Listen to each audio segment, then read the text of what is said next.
Here are my opinions on my dear friend Nokotan. Nonsense can be a very liberating source of comedy. In most cases, you don't think too much about absurdist humor because it works best if you just turn off your brain and enjoy the funny. Thankfully, Servine Girl Does Wacky Shit for nearly 4.5 hours is the perfect stupidity that my flesh CPU needed.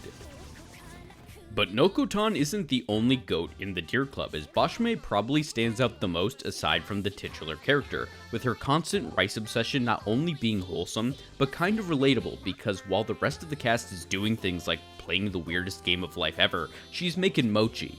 Mochi she's willing to die eating. Bashime's simplicity and wholesomeness is still absurd, but in a more grounded sense, which makes her probably my favorite character in the show. However, the show still manages to shoehorn in a bunch of referential humor as well, with references to JoJo's, Spider-Man 3, and even Smash Bros. Still, I think the greatest source of humor in the anime is the straight man funny man routine of Toriko and Nokotan. Well, more accurately, it's a class president and dear weirdo routine, but it just plays so well.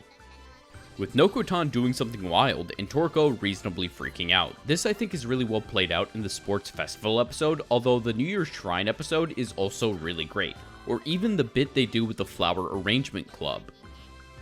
I would also be remiss if I didn't mention the training montage song in the style of 80s movies, a la Rocky, The Karate Kid, or even Bloodsport, probably my favorite moment of the entire season. When all the jokes are said and done, the anime was exactly the random humor I needed this season, and I enjoyed every episode. But as always, that's just my opinion. What did you think of my dear friend Nokotan?